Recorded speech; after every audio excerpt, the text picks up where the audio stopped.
حضرت امام حسین علیہ السلام کے اس خطبے کے بعد حر خاموش رہے، مگر امام حسین کا راستہ نہ چھوڑا اور ادھر ادھر سے راستہ روکتے رہے۔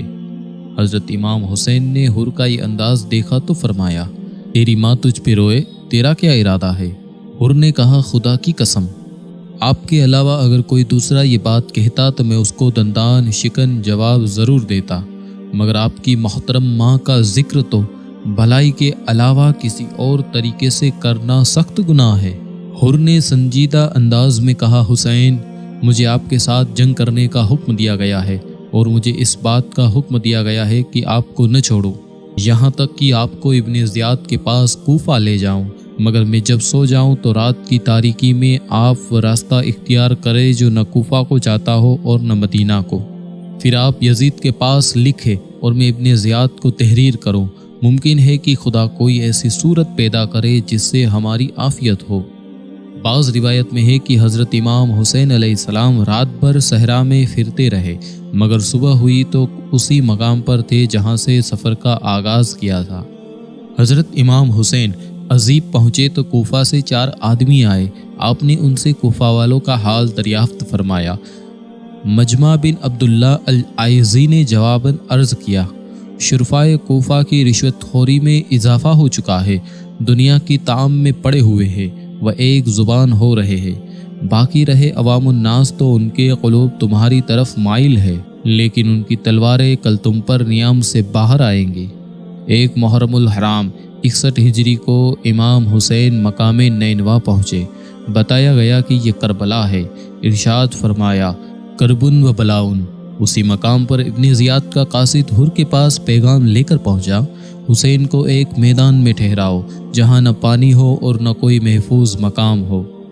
نینوا کی سرزمین پر قافلہ اہل بیت رسول ٹھہرا تھا۔ شہر کوفہ میں عبید اللہ بن زیاد حضرت حسین پر لشکر کشی کی اور سپہ سالار لشکر کے تعین کے بارے میں غور و فکر کر رہا تھا۔ عمرو بن سعد بن ابی وقاص جو ان دنوں دیلمیوں کی سرکوبی پر مامور تھا، اسے کوفہ طلب کیا گیا۔ ابن زیاد نے کہا، ابن سعد، حسین کا مقابلہ سب سے مقدم ہے، پھر تم اپنے عہدہ امارت رے کے لیے جانا۔ عمر بن سعد نے کہا، اگر تم حسین کے مقابلے کے لیے نہ جاؤ گے تو تم کو رے کی حکومت نہ ملے گی۔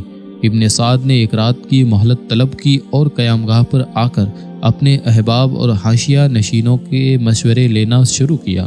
تمام ہوا خواہوں نے حضرت حسین کے مقابلے پر جانے کی مخالفت کی۔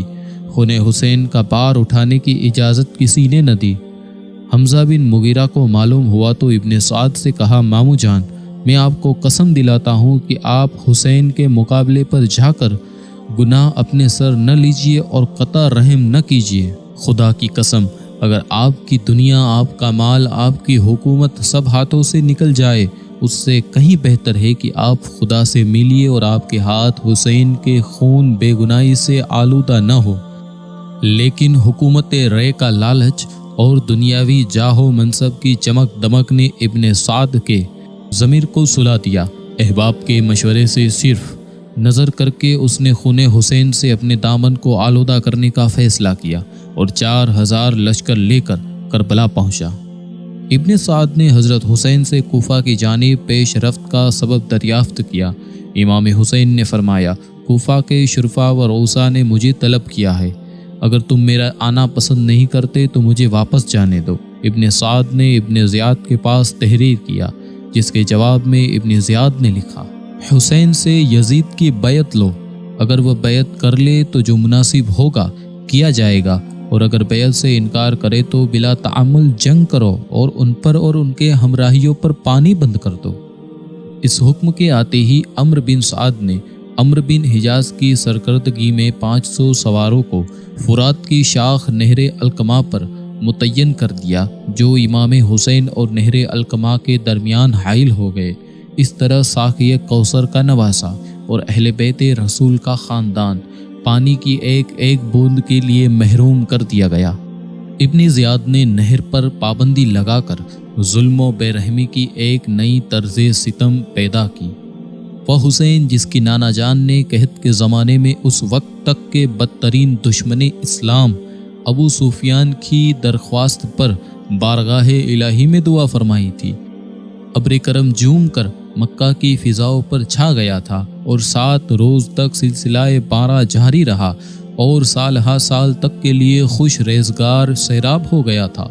नबी रहमत ने उस वक्त अबू सुफियान से न तो कबूल इस्लाम का वादा लिया था और न ही आइंदा मुसलमानों पर हमला करने की शर्त रखी थी, मगर आज अबू सुफियान के पोते यजीद की बैत के लिए नवासाए रसूल पर पानी बंद किया जा चुका है।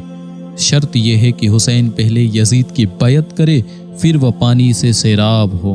हज़रत इमाम हुसैन ने अम्र बिन साद के पास पैगाम भेजा कि रात में दोनों लश्करों के दरमियान तुमसे कुछ बात करना चाहता हूँ। इब्ने साद 20 सवारों के साथ रात की तारीकी में मुकर्रह मकाम पर पहुँचा। हज़रत इमाम हुसैन भी वहाँ पहुँच गए।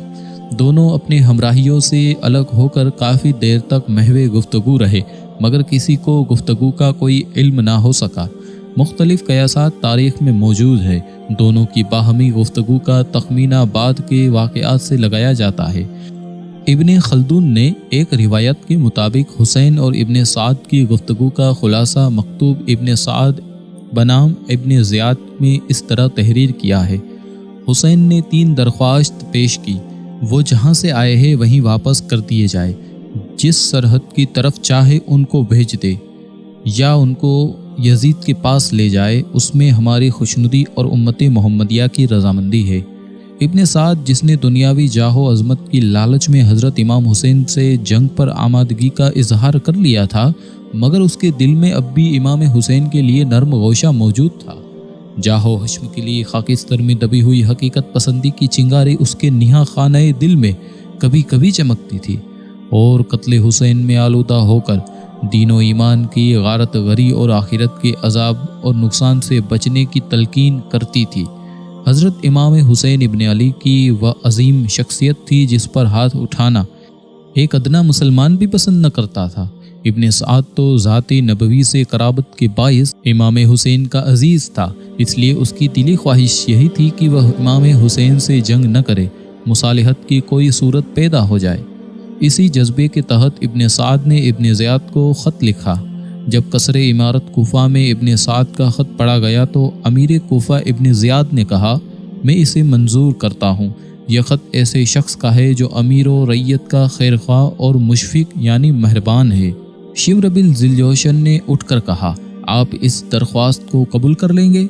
हुसैन तुम्हारे मुल्क में आ गया, बखुदा अगर वह यहाँ से निकल गया और उसने तुम्हारे हाथ पर बैत न की तो वह तुमसे ज़्यादा क़ुव्वत व शौकत वाला हो जाएगा और उससे मुकाबला न कर सकोगे। मैं यही मुनासिब समझता हूँ कि तुम उसको हुक्म मानने पर मजबूर करो।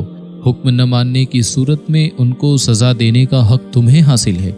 वल्लाह मुझे ये खबर पहुँची है कि हुसैन और इब्ने साद तमाम रात दोनों गुफ्तगू करते रहे।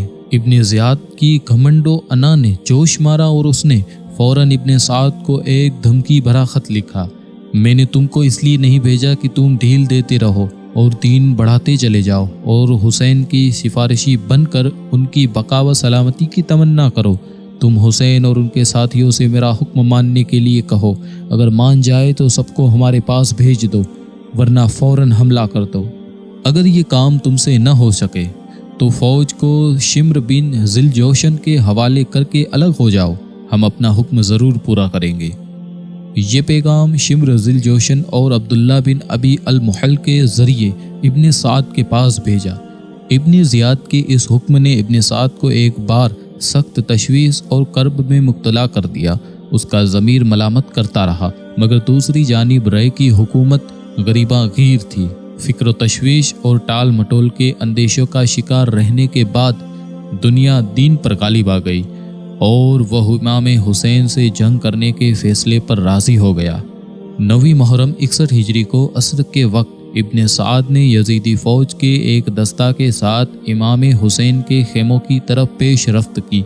हज़रत इमाम हुसैन ने अब्बास बिन अली को इब्ने साद के पास पेश कदमी का सबब दरियाफ्त करने के लिए रवाना किया। हज़रत अब्बास ने इब्ने साद से पूछा, तुम हमारी तरफ किस लिए बढ़ रहे हो?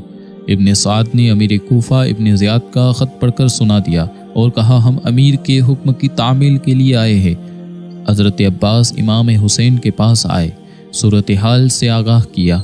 حضرت امام نے فرمایا تم ابن سعد سے کہو وہ ہمیں رات بھر کی مہلت دے تاکہ ہم دعا و استغفار اور قرآن حکیم کی تلاوت کرے، نمازیں ادا کرے، صبح وہ ہوگا جو ہونے والا ہے۔